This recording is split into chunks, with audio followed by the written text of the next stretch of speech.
د راپس وسیله نامه سلامونه ستړي مسئ تاسو شال تلویزون څخه د لاندو خبرونو لیدونکي زموږ قربانه مزلفه کاکړ پخوانی ولسمشر حامد کرزی د اروپایي ټولنې له شارټس د پیري سره کتلې دي. په دې کتنه کې حامد کرزی د اروپایي ټولنې له مرستو د مننې ترڅنګ د ماشومانو د پوهنې او روغتیا په برخه کې د لا زیاتې همکاري غوښتنه وکړه. پخوانی ولسمشر یو ځل بیا د هیواد د پرمختګ او پر ځان بساینې لپاره د پوهنې په ځانګړي ډول د انجونو لپاره د ښوونځي او پوهنتونونو پر پرانیستلو ټینګار کړی دی. د جرمني د بهرنیو چارو وزیر انالینا بیربوک په یو بیان کې چې د پنځشنبې په ورځ خپاره شوه ویلي چې طالبانو په تیرو 3 کلونو کې هره ورځ د میلیونونو افغانو ښځو او نجونو د ښه ژوند او لا زیاتې ازادي هیلې له منځه وړي دي. هغه یو ځل بیا په افغانستان کې له خلکو سره د خپل هیواد پر ملاتړ ټینګار وکړ او ویل چې دوی تل له ښځو او نجونو او ټولو هغو خلکو سره دي چې په افغانستان کې د طالبانو لخوا ګوښل کیږي. میرمن بیربوک زیاته کړه چې دوی په افغانستان کې له خلکو سره د بیړنۍ بشري مرستو او لومړني روغتیايي خدماتو په وړاندې کولو سره مرسته کوي.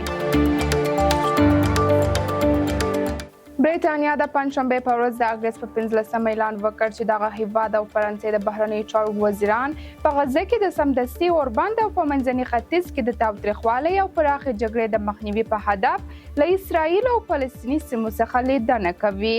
سیمې ته د بریټانیا د بهرنیو چارو وزیر ډیوډ لیمی او د فرانسې د بهرنیو چارو وزیر سټیفن سیجورني سفر په داسې حال کې کیږي چې په غزه کې د اوربند او د یرغل شوي بندیانو د خلاصون لپاره د خبرو اترو نوی پړاو د قطر په پلازمینه دوحه کې په منځګړیتوب سره ترسره کیږي. د متحده ایالاتونو، قطر او مصر ډیوډ لیمی په یو بیان کې وویل اوس په منځني ختیځ کې یو خطرناک حالات دی. د وضعیت د کنټرول څخه د وتلو خطر مخ په زیاتېدو دی او د ایران د اسلامي جمهوریت هر ډول برید به په اسرائیلو د سیمې لپاره ویجاړونکې پایلې ولري. العربیه د باخبرو سرچینو په حواله راپور ورکړی چې د قطر لومړی وزیر محمد بن عبدالرحمن الثاني د پنځشنبې په ورځ په غزه کې د اوربند له خبرو وروسته د ایران اسلامي جمهوریت له چارواکو سره خبرې وکړې او له هغوی وغوښتل چې د اوربند د خبرو د پرمختګ له امله پر اسرائیلو بریدونه ونه کړي. د دغه راپورټ له مخې الثاني ایران ته ویلي دی چې د اوربند د خبرو د پرمختګ په صورت کې دی د امکان په صورت کې پر اسرائیلو باندې د حملې په اړه له سره غور وکړي.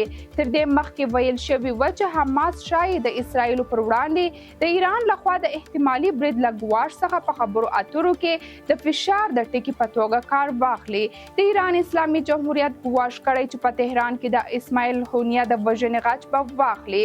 ریوټرز د نامعلومو سرچینو په حواله راپور ورکړی چې په غزه کې د اوربند د خبرو اترو پایله کولی شي اسلامي جمهوریت لخوا پر اسرائیلو بریدونه مخه ونیسي. د واینټ اژانس په وینا د قطر دغه ټلیفوني مشوره اغیزمنه وه. حزب الله سمدستي پر اسرائیلو د بریدونو پلان ځنډولی دی.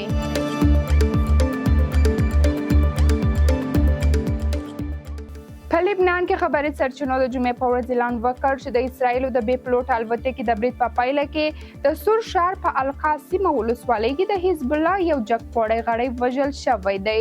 د لبنان حزب الله په یوه اعلامیه کې د دغه کس هویت ابراهیم سلامه په نوم اعلان کړ چې په اعلی مشهوره دی.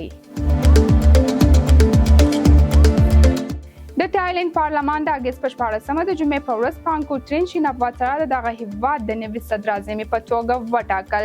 د فرانسې خبري اژانس راپور له مخې د تایلند د میلیارډر تاکسین شیناواترا 29 کلنه لور له خپل ترور چې له 2011 کال څخه بیا تر 2014 کال پورې د تایلند لومړی وزیر و.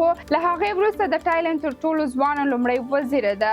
دا په تایلند کې دویمه ښځه ده چې دغه مقام ته رسیږي.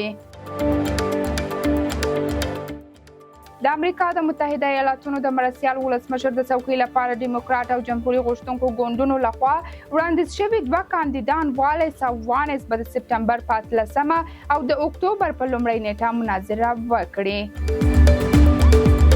درنو لیدونکو دا هم د نن ورځې لاند خبرونو له ملتیا مو مننه. تر بیا ښې چارې.